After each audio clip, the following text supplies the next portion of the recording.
Somente existem vontades fortes e vontades fracas. Isso está em Além do Bem e do Mal,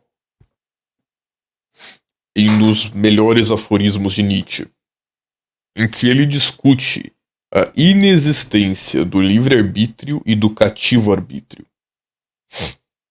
Não entrarei neste mérito, mas o ponto é: isso está relacionado ao tema do vídeo da seguinte forma: você não tem escolha em seguir ou não seguir Nietzsche, ou melhor dizendo, em entender, em ser capaz de seguir a filosofia nietzschiana enquanto tal. Você não tem escolha. Por exemplo, um organismo humano, ou ele ama o seu destino, ou ele odeia. Você tem escolha quanto ao seu destino. Você tem escolha em como você foi condicionado a reagir às coisas. Não. Existem aspectos genéticos, inconscientes, que escapam dessa noção de escolha. Por tudo o que sabemos, a escolha pode tão somente ser uma avaliação lógica que nem sempre está lá. Essa capacidade, essa habilidade, digamos assim. Pois nem sempre o impulso razão está no comando. Dependendo do ambiente e do contexto, outros impulsos vêm à tona, e a configuração de impulsos em cada organismo é diferente. E essa configuração de impulsos justamente seria a psique, a personalidade, a alma, em um sentido nietzschiano.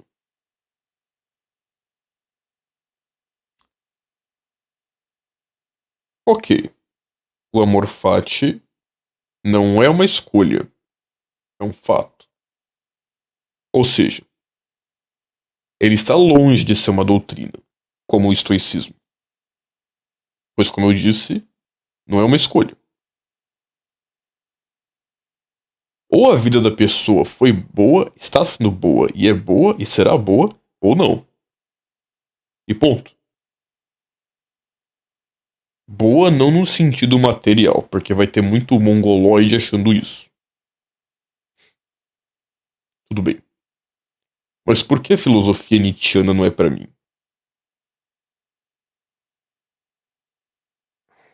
E isso é um ponto delicado. Eu diria que é um nó górdio.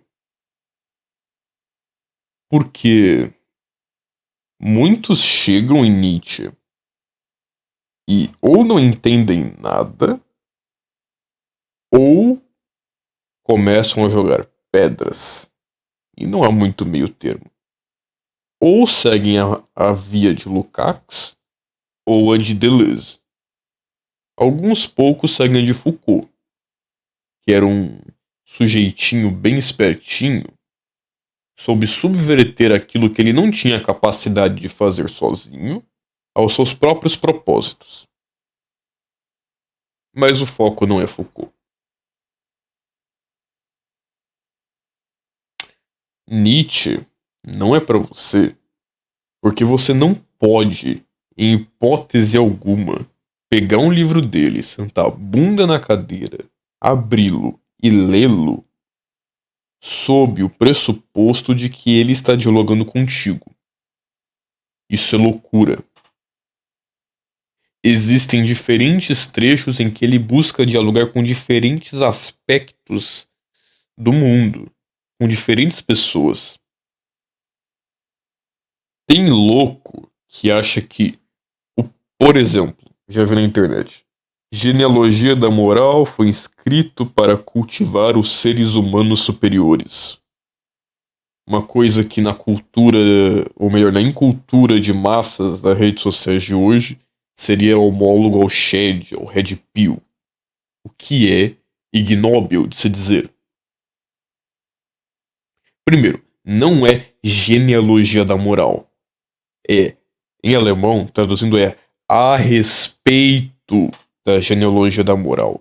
Contribuição à genealogia da moral.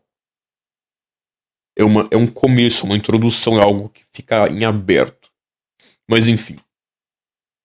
O ponto, por exemplo, de genealogia da moral não era. É para os homens superiores se libertarem das correntes da moral de rebanho.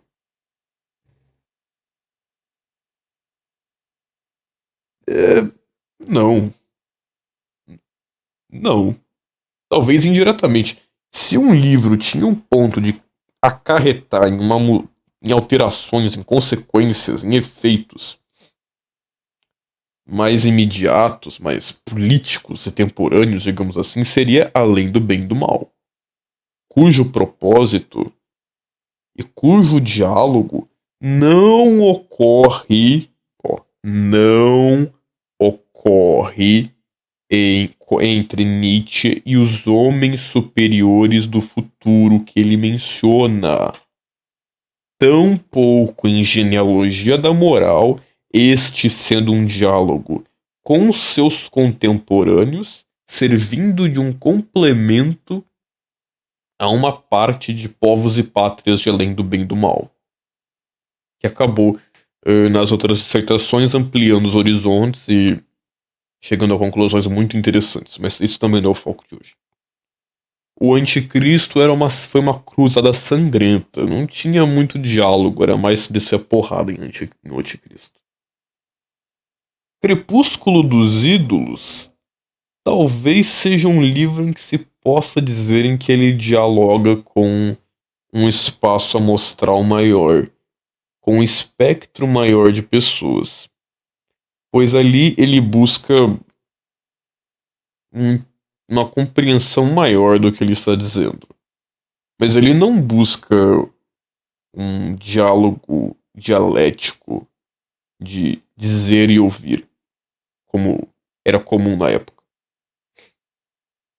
Crepúsculo dos Ídolos pode ser entendido como uma resposta nietzschiana à sua época imediata.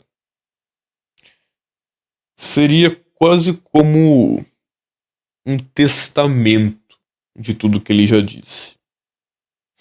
Tanto que o título original seria Ociosidades de um Psicólogo. Era para ser um livro mais leve, não um livro com um propósito tão grandioso quanto Além do Bem e do Mal, O Anticristo, Gaia Ciência, Assim Falou Zaratustra. Era um livro mais freestyle, digamos assim. E claro, esse Homo foi uma das, creio, 14 ou 16 autobiografias de Nietzsche.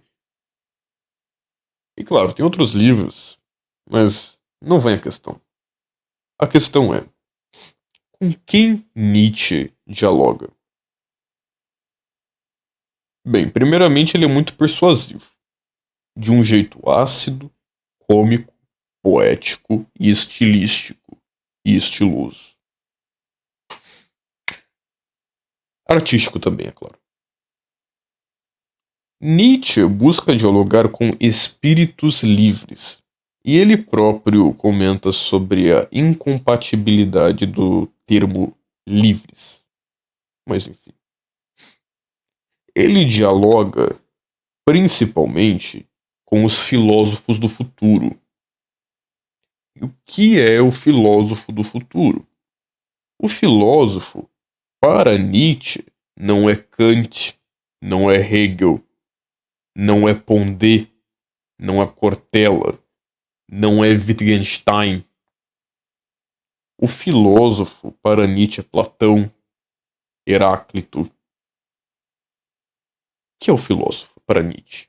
Ele mesmo se encaixa na categoria de filósofo. Mas na época talvez ele não encaixaria tanto. Mas hoje dá pra ver que ele se encaixa. Outro exemplo de que não se encaixa é Deleuze. Exemplo claro. O que é o filósofo de verdade? Filósofo de verdade é aquele que, a partir das formulações dos trabalhadores filosóficos, que são deixados como subalternos ao filósofo, conduz a humanidade como um guia, mas ao mesmo tempo um guia cruel, tirânico. Um sujeito que impõe a sua vontade de poder ao futuro da humanidade. Pois o filósofo, para Nietzsche, precisa dizer: assim há de ser feito. E assim deverá ser feito, conforme a palavra do filósofo do futuro. É como se a humanidade fosse uma carruagem. Os trabalhadores filosóficos alimentam o filósofo. E com a sua capacidade, ele é capaz de absorver tudo aquilo que eles formulam, resumem, elucidam, para então dizer, formular uma análise crítica a partir dele mesmo, que no fundo será uma formulação a partir de sua vontade de poder, de transfiguração da realidade, de transfiguração do panorama, da humanidade, etc. Para então guiar a humanidade. Isto é o filósofo para Nietzsche. E ele dialoga com o filósofo do futuro, com o espírito livre também. E ele muito bem sabe, isso é visível, que existe uma diferença entre espírito livre e filósofo do futuro. Nem todo espírito livre será ou é um filósofo. Isso é óbvio. O que é o espírito livre? Em termos poéticos, são aqueles que dançam em volta do abismo das possibilidades. Não é um niilista, pois um niilista ele é convicto de que não há nada.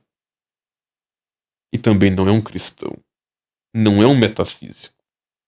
Ele dança em volta das possibilidades.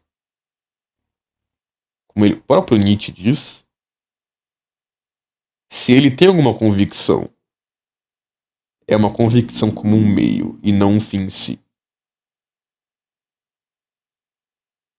E aí vem a questão. Se Nietzsche dialoga com espíritos livres, se Nietzsche dialoga com filósofos do futuro, e não, como eu disse, com os homens superiores, e não com Hilbermensch, que isso é uma coisa que me irrita, que é o que? Na internet, os burros, eles acham que ah, é, que o objetivo de quem lê Nietzsche é virar o Hilbermensch. Não. Não. Isso é, tipo, claro. Quem não gostaria de ser o Hilbermensch? Quem não gostaria de ser além de humano? Ou supra-humano, ultra-humano? Quem não gostaria? Isso é pura vontade de poder. A superação da humanidade. Mas a questão é que isso não é um guia de como transcender horizontalmente a humanidade. A questão é outra. A questão é como proporcionar as condições para que isso aconteça. Porque não é um guia individual, como um coach para te ensinar como virar o Ubermensch, como afirmar a vida, como amar o destino. Esse não é o ponto. Você ama o destino, você não tem escolha. Você ama ou não ama. Você afirma ou nega a vida. Você não tem escolha. Se o Ubermensch é a sua meta, você não tem escolha. Porque o Ubermensch não precisa ser intelectualmente verbalizado como tal para que uma pessoa o tenha como meta. Porque o que é o Ubermensch? É a superação do ser humano.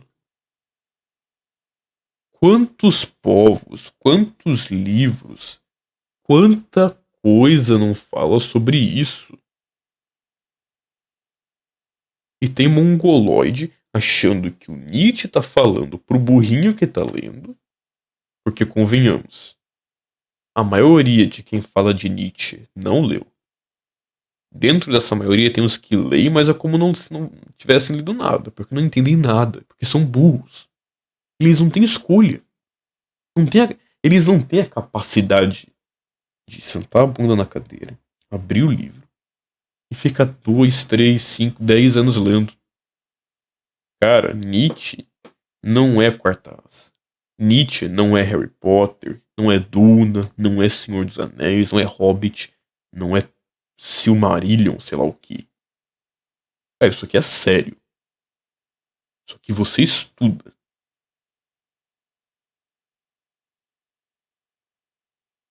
E eu tento entender o sentido dos burros, dos sujeitinhos revoltadinhos, dos comunistas, como é que é?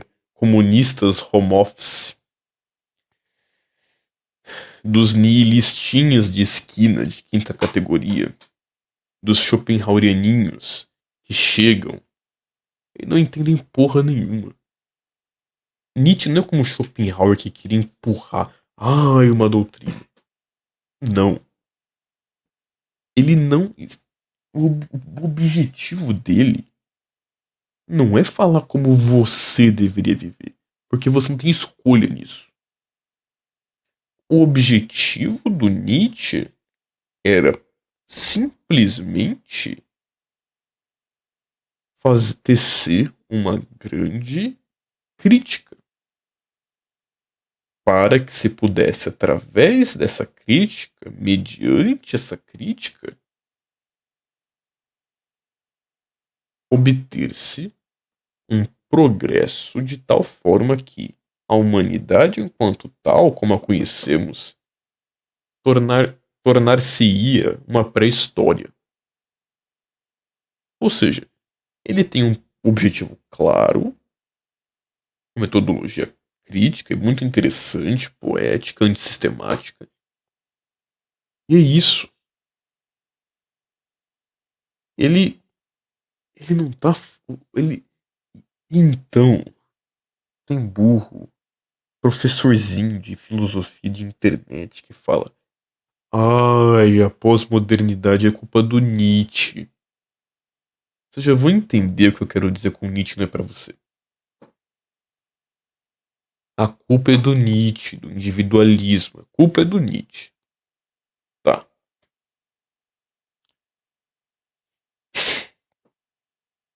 Sabe o que é? O Nietzsche, quando ele fala do individualismo, quando ele fala dessa, digamos assim, ideologia nietzschiana, mesmo que não seja uma ideologia, desse homem nietzschiano, né? Esse homem não deve ser todo mundo.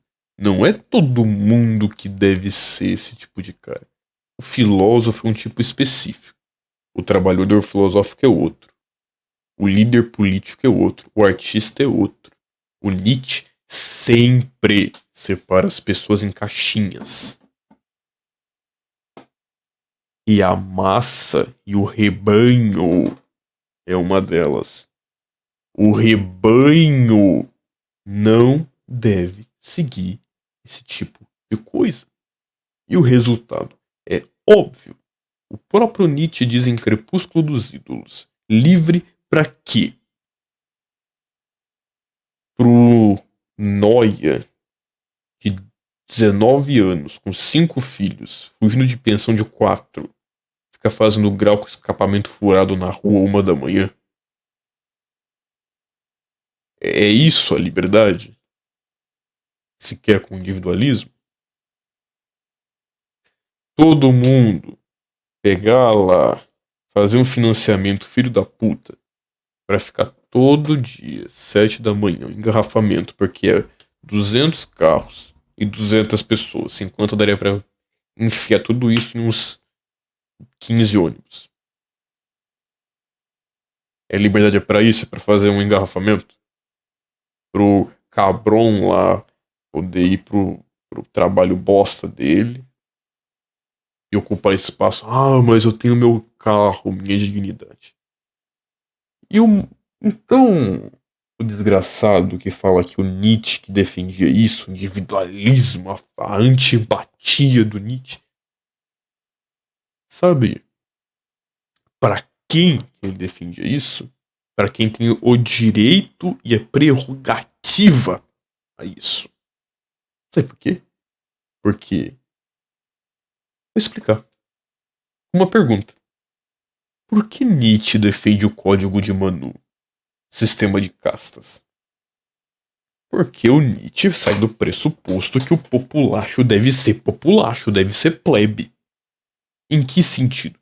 Que a plebe deve ser tratada e viver literalmente como plebe. Com temor reverencial aos homens superiores. Ah! O espírito livre é superior ao rebanho? Em Nietzsche é, mas existem homens ainda superiores. Existe uma hierarquia entre os homens para Nietzsche. Então, criaturinhas de intelecto questionável, está dando para entender por que Nietzsche não é para você? Porque você não tem escolha. E não é eu que. Não é o título do meu vídeo que vai determinar se você é a pessoa a qual aquilo que o Nietzsche diz deve ser feito. Não sou eu nem você quem determina se você tem o direito e a prerrogativa ao individualismo, à independência, ao livre pensar, a dançar em volta das possibilidades, a perseguir a verdade, a exercer vontade de poder sem restrições, a buscar o poder, o sentimento de poder, a afirmar a vida, a amar o destino, a destruir ídolos e erguer sabe-se lá o que em cima deles. Isso tudo é destino.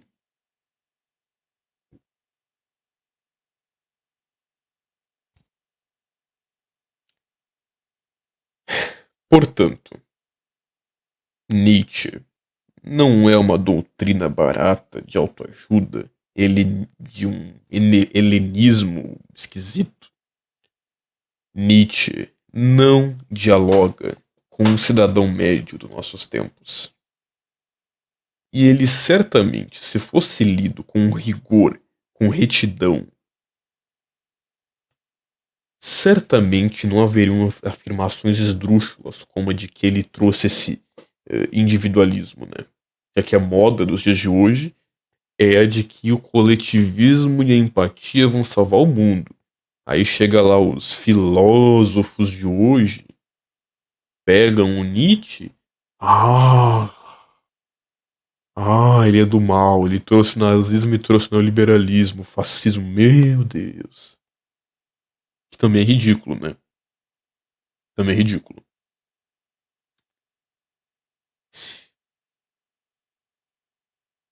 E eu vou chegar agora com o meu ponto final. Você é escravo pra Nietzsche. Você pode ser médico. Você pode ser a porra do presidente da república. Você pode ser um empresário milionário. Se você não tem pra si mesmo 2/3 do seu dia, você é escravo. Querendo ou não. A abolição da escravidão foi um engodo, um embuste. Você trabalha feito um escravo, vive em prol dos outros, e a maior honra social que existe é nascer, viver e morrer para que os outros tenham uma vida melhor, como um escravo pensaria.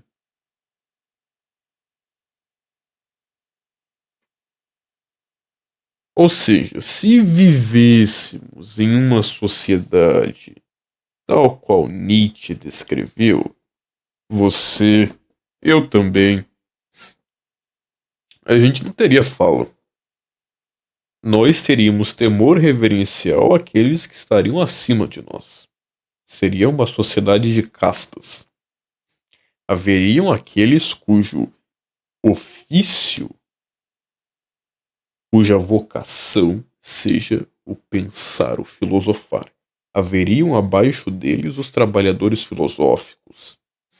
Abaixo destes, talvez, os engenheiros, os cientistas.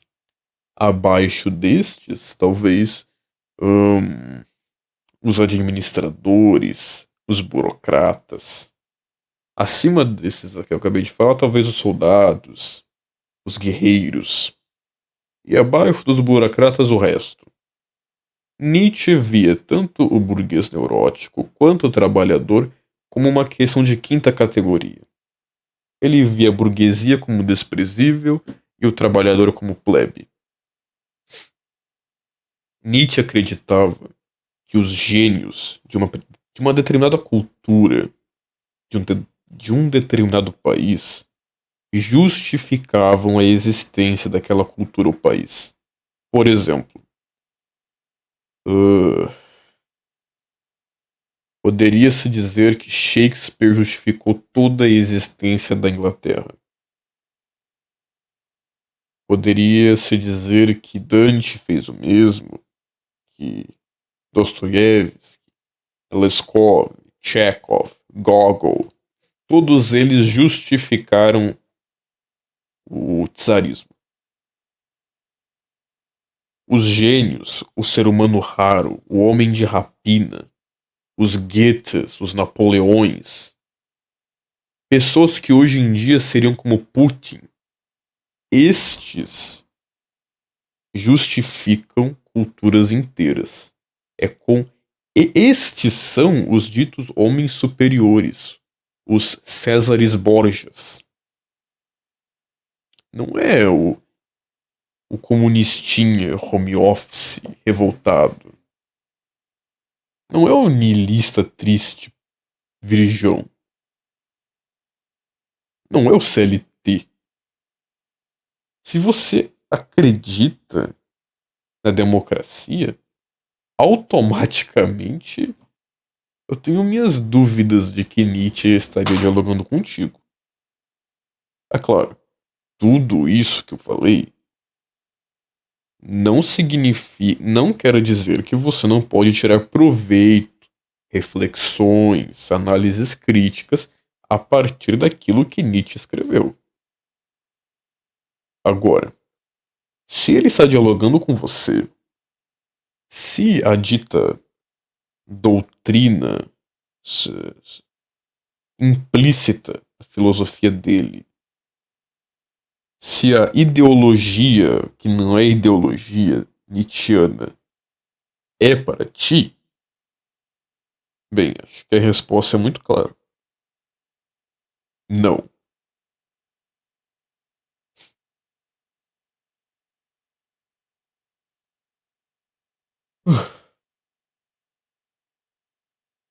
Acho que isso encerra o dito nó górdio.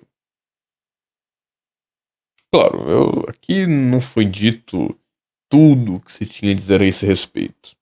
Mas acho que deu para entender mais ou menos o ponto. Ahn,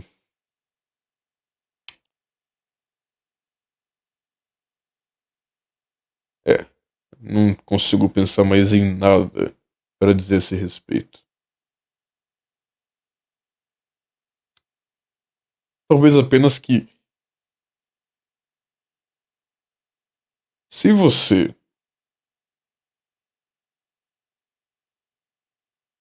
é, se você, se Nietzsche é para você, não vou ser eu, nem você, nem nada que vai determinar isso. E ponto final. É vontade forte e vontade fraca. E nada mais.